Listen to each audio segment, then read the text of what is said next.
Olá, nossos amigos do canal Tapajós em Foco. Eu sou o antropólogo Eduardo Luz e é uma satisfação estar com vocês aqui novamente, trazendo notícias nacionais, regionais ou aqui de Santarém, futura capital do estado, Tapajós, para falar de alguns temas interessantes do nosso interesse regional. E hoje, neste programa, quero denunciar, na verdade, um fato inegável, que é a tentativa desesperada de algumas ONGs indigenistas de promoverem a demarcação a todo custo, a toque de caixa, no último mês do governo Temer. O último mês agora, nesse mês de dezembro de 2018, encerramos um ciclo. E eles sabem disso, as ONGs indigenistas sabem que agora em dezembro fecha-se um ciclo de avacalhação, para usar um termo bem paraense, de avacalhação na demarcação de terras indígenas. Essa coisa avacalhada que qualquer um se diz indígena, é indígena qualquer um que queira se autodeclarar como tal, é quilombola qualquer um que assim se entenda, e aí, por conta de algumas brechas na lei, a coisa toda perdeu o controle, ficou avacalhada. Nós vamos tratar esse tema, lembrando um pouquinho de como isto começou, onde foi que isto começou e por que a coisa chegou onde chegou. O Brasil, é claro, é um país multicultural. O Brasil é um país que tem várias culturas, vários povos indígenas, há aproximadamente 235, 250 grupos que se dizem indígenas. Boa parte deles, de fato, é indígena e é reconhecida pela sociedade brasileira como tal. São grupos como os Calapalos, grupos como os Chicuna lá em cima no Amazonas, como os Wayampi lá em cima no Amapá, os Oé aqui no Pará. São grupos que têm cultura, tradição diferenciada, que têm aspectos culturais diferenciados e que fazem parte dessa grande e enorme riqueza sociocultural que o Brasil tem. Contudo, para esse grupo, para que essa riqueza cultural fosse preservada, o Brasil ratificou, o Brasil pontuou na sua Constituição, lá no parágrafo 231 e 232 da sua Constituição, direitos tradicionais, direitos que foram e devem ser reconhecidos a essas populações. Acontece que determinados setores da sociedade nacional, também conectados com interesses de grupos internacionais lá fora, perceberam que esses direitos são bem acima do que outros direitos da sociedade, né? Sempre desafiando assim a máxima de que no Brasil todos são iguais perante a lei. Isso deveria ser verdade, esta máxima deveria ser respeitada desta forma, mas não é bem assim. Nós sabemos que para alguns têm direitos, sobretudo territoriais, mais fortes do que os outros, né? Na verdade, os direitos indígenas, quase tudo é diferenciado. A educação é diferenciada, a saúde é especial, é diferenciada. Temos percebido que recebe mais facilmente bolsa maternidade, auxílios financeiros, índios não pagam impostos, entram na faculdade por causa das cotas e tudo mais. Percebam aqui que não há uma vírgula de preconceito com populações indígenas, nossos irmãos indígenas. Percebam que há sim um reconhecimento de direitos que eles têm, possuem e conseguiram com muita luta, muitos desses direitos. Agora, por causa desses direitos, essa situação despertou o interesse de setores da sociedade nacional que também querem ver esses direitos, sobretudo os territoriais, alastrados, né, avançando sobre áreas de propriedade privada. Esta foi a estratégia que a esquerda tem utilizado, que a esquerda apropriou-se, vendo os poderes, os superpoderes e superdireitos territoriais, também chamados de direitos originários, que deveriam ser estritamente atribuídos aos indígenas. Eles querem utilizar e avançar com isso para outros grupos que, não sendo indígena, não possuindo tradições socioculturais diferenciadas da população regional, que não tendo uma identidade étnica, a esquerda vem utilizando, sequestrou o indigenismo para si, esta e outras pautas, e vem utilizando de uma forma irregular, de uma forma não normatizada por lei, vem criando grupos supostamente étnicos, autodeclarados étnicos, e grupos que, a partir do momento que se dizem indígenas, passam a receber tratamento especial de vários órgãos federais, tratamentos de órgãos como o Ministério Público Federal, a Procuradoria da União, a Defensoria Pública da União, a própria FUNAI, Fundação Nacional do Índio, a Secretaria de Saúde Especial Indígena, dentre outros benefícios atribuídos que deveriam ser estritamente atribuídos aos indígenas. E você pode estar se perguntando, mas por que isso é ruim? Será que, por que isso não está certo? Eles não são mesmo indígenas? A verdade é que não são indígenas, não são tradicionalmente reconhecidos como indígenas. E nós temos critérios antropológicos que deveriam e poderiam dizer isso, e podem dizer isso de uma forma muito clara. Infelizmente, esses critérios eles são artificialmente ignorados por profissionais da antropologia, que sabem ou deveriam saber que a socialização diferenciada de uma cultura indígena é suficiente. O aprendizado da língua, o aprendizado de ritos, o aprendizado a própria herança, a transmissão de mitos para populações indígenas é algo corriqueiro dentro das populações indígenas e algo inexistente no Brasil, na sociedade envolvente. Então esse grupo esquerdista que faz e que tenta esse artifício encontrará dificuldades sérias com a antropologia séria, com aqueles profissionais antropólogos que levam a sério a ciência que praticam, porque estes saberão identificar esse artifício. Eu fui um dos primeiros a denunciar essa fraude, mas tenho certeza que logo, em breve, vencida a hegemonia cultural, pelo menos a hegemonia intelectual da esquerda, inauguraremos um período de uma maior diversidade de pensamento dentro da antropologia nacional. Contudo, eu vim aqui denunciar um fato interessantíssimo. Falta um mês para acabar o governo do presidente Michel Temer, tão criticado por muito, tão atacado por outros, mas agora de repente está sendo extremamente procurado pelos indígenas lá em Brasília. Por quê? Porque sabem que o processo de demarcação de terras indígenas vai se findar, essa bagunça, essa fusarca de terras indígenas no Brasil vai acabar em breve, e estão agora cobrando que o governo Temer homologue, ou seja, a última etapa da demarcação de terras indígenas é a homologação presidencial. Então agora estão correndo para o Temer para demarcar, para homologar efetivamente as terras indígenas já identificadas, ou em algumas delas altamente questionáveis, né? O que essas ONGs não sabem, ou pelo menos não saberiam até agora, é que várias medidas foram tomadas para que esse processo sejam levados a sério, seja pela Casa Civil, pela Secretaria do Governo e pelo próprio presidente da República. Não obstante os cuidados que foram tomados, as ONGs continuam pressionando. Um dos casos exemplifica bem essa situação que estamos vivendo.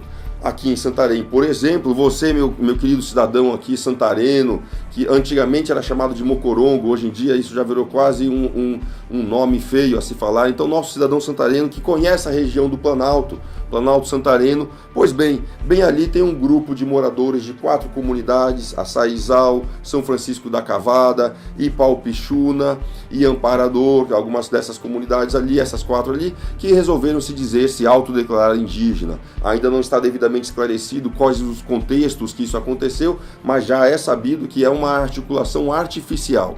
Pois bem, as ONGs conseguiram emplacar, pressionar, conseguiram trazer para cá primeiro trouxeram para Santarém a Comissão Interamericana de Direitos Humanos, tá? Trouxeram para cá um representante do Peru, o senhor Francisco José Praeli, Eriguren Praeli, que veio lá do Peru para visitar uma tribo indígena artificialmente criada.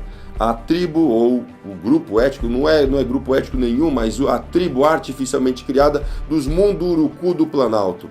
Agora vejam, é engraçado que eles tenham vindo exatamente para visitar essas comunidades que nunca foram aldeia indígena, que sempre foram sociedades integradas ao processo, à sociedade majoritária paraense, santarena, paraense, tapajoara e sobretudo brasileira, mas eles quiseram criar esse grupo étnico, com tantos outros problemas a serem verificados, com tantas outras situações dramáticas de indígenas que sofrem por causa do descompensamento de seus países. Eles vieram exatamente nessa comunidade artificialmente montada, esta fraude étnica. Por que o senhor Francisco José Praeli não foi, por exemplo, ali lá na Santarém, Cuiabá, lá? Visitar os índios Warau. Sabe quem são os Warau, meus caros? São esses índios que vocês verem aí com roupa venezuelana, as mulheres vestidas com uma roupa diferente da mulher brasileira, da mulher santarena, que vocês veem mendicando aí nas ruas, pedindo esmola, vivendo da mendicância. Sabe por quê? Porque vieram fugido da Venezuela, do governo comunista, socialista da Venezuela, que gerou essa tragédia humana que está a Venezuela hoje.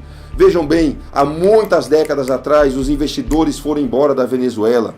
Há muitos anos atrás, os cidadãos comuns da Venezuela, da classe média, até da classe baixa, foram embora da Venezuela. Agora, quando os próprios índios vão embora de seu país, deixando para trás direitos territoriais, abandonando tudo e fugindo, por aí você tem uma ideia da crise que é a Venezuela.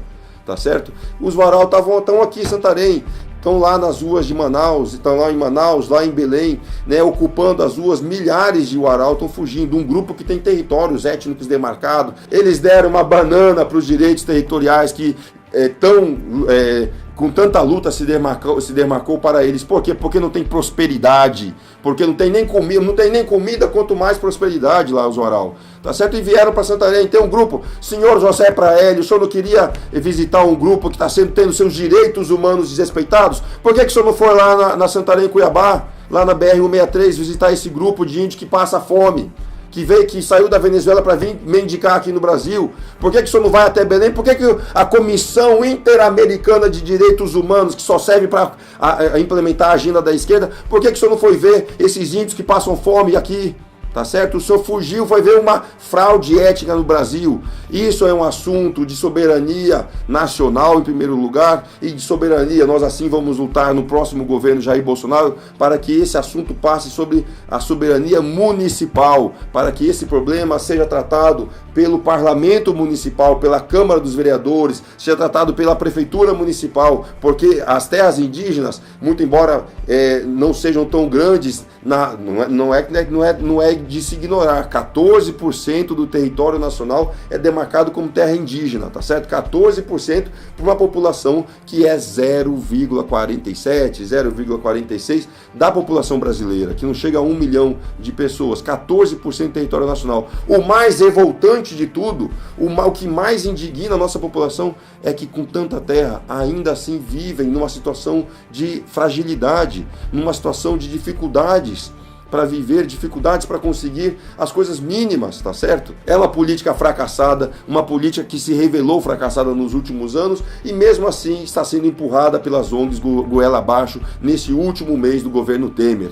Pois bem, conseguiram as ONGs que o então presidente da FUNAI, o atual presidente da FUNAI, seu Wallace Bastos, alguma coisa Bastos, que ele publicasse no último dia 24 de outubro, publicasse uma portaria interna, a portaria 387 de 24 de outubro de 2018, que foi publicada no Diário Oficial da União no dia 9 de novembro, publicasse uma portaria de um GT. O que é um GT? Um grupo de trabalho para que realizassem os estudos de identificação e delimitação da autodeclarada etnia Munduruku do Planalto, né? Resta saber se os meus queridos colegas profissionais antropólogos vão contar a verdade, vão dizer a história, vão relatar nesta peça, nesse relatório circunstanciado de identificação e delimitação, a verdade acerca dos fatos históricos nessa região. Resta saber se os nossos queridos antropólogos, eu nem vou citar os nomes aqui agora nesse momento, mas vou deixar para o momento certo, nós abordaremos e acompanharemos muito de perto esse caso, muito de perto, avaliando, por exemplo, e é de saber que o GT publicado, há indícios de que o GT, autorizado pela portaria 387 de 24 de outubro de 2008, já até veio a Santarém. Talvez tenha vindo, nós não sabemos ainda, porque ninguém fica sabendo. Aqui no Brasil é assim que são demarcadas as terras indígenas. Chega um GT e o último que fica sabendo é quem é afetado pelo GT, pelo grupo técnico de trabalho da FUNAI. Isso também vai mudar no governo Bolsonaro. Eu tenho certeza que o presidente eleito, a ministra de Mulher, Família e Direitos Humanos, doutora Damares Alves, mudará o processo demarcatório, porque este ato autoritário não pode continuar se repetindo nos futuros grupos de trabalho. Então o GT chegou, talvez já fez o seu trabalho, talvez já foi embora e ninguém viu. E ninguém nem sabe, não foi procurada a prefeitura, a Câmara de Vereadores, os próprios produtores não sabem se veio ou não. Para que isso? Se a demarcação de terras indígenas, para que se a demarcação de terras indígenas é um ato público, é um ato do governo federal, é um ato de Estado, por que esconder uma ação estatal como essa? É uma pergunta que não quer calar. Por que tanto segredo? Por que tanta, eu diria, sigilo? Por que tanto sigilo na vinda de um GT? Por que um GT não pode participar de uma audiência pública, não pode se explicar para os vereadores e tudo mais? Sabe por quê? Eu estou dizendo, sabe por que isso está acontecendo no Brasil todo? Porque eles sabem que a maior parte dessas demarcações é fraudulenta. A maior parte dessas demarcações é indução de uma política pública que não se sustenta mais, não tem mais apoio popular. É claro, o povo brasileiro ama as suas populações indígenas, gosta dos seus índios, a maior parte da população brasileira admira, tem um carinho especial pelos nossos irmãos indígenas e suas tradições culturais, se satisfaz com a beleza dos ritos, se impressiona com a beleza, com a arquitetura dos mitos, com a organização social, com a beleza das festas indígenas. A maior parte do povo brasileiro trata bem e quer bem seus irmãos indígenas. Mas há sim uma parcela que discrimina e uma parcela ainda menor que sabe que, por causa dessa beleza e desse respeito, grupos organizados, grupos de interesses internacionais usam os indígenas contra os interesses, os nossos interesses nacionais, tá certo? Grupos internacionais utilizam direitos indígenas e as populações contra interesses e contra necessidades nacionais, tá certo? Esse é o problema.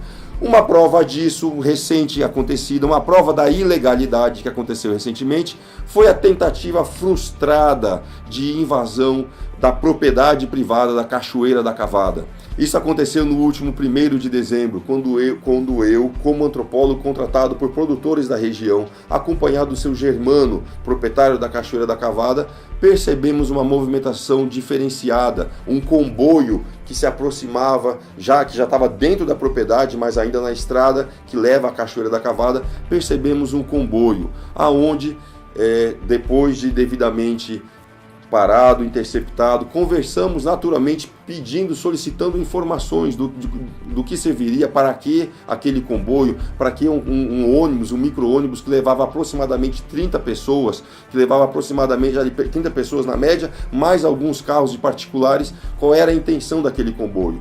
Já que sabíamos à época que ou estava ou estará aqui em Santarém um GT, o grupo de trabalho da FUNAI, já que sabemos que há uma luta territorial, há uma disputa territorial em andamento em Santarém, e já que a presença de tantos indígenas, inclusive lideranças católicas ali na região, e até mesmo um indígena com proteção especial, porque ele supostamente sofre ameaças de morte, estava ali na região. Ficamos interessados em saber o que estava acontecendo. E para nossa surpresa, em menos de 1 minuto, quase em 2 minutos ali de conversa, já tivemos as primeiras respostas que iam no sentido de dizer que ali não tinha, naquela região não tinha propriedade privada, que a Cachoeira da Cavada é uma propriedade do povo indígena Munduruku do Planalto. Ou seja, informações como essas que deram a entender que haveria uma invasão.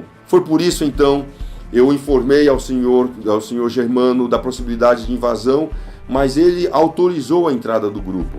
Está tudo ali relatado no texto que nós escrevemos, essa edição que foi agora, a primeira edição de dezembro, está lá registrado na nossa página, no nosso texto escrito.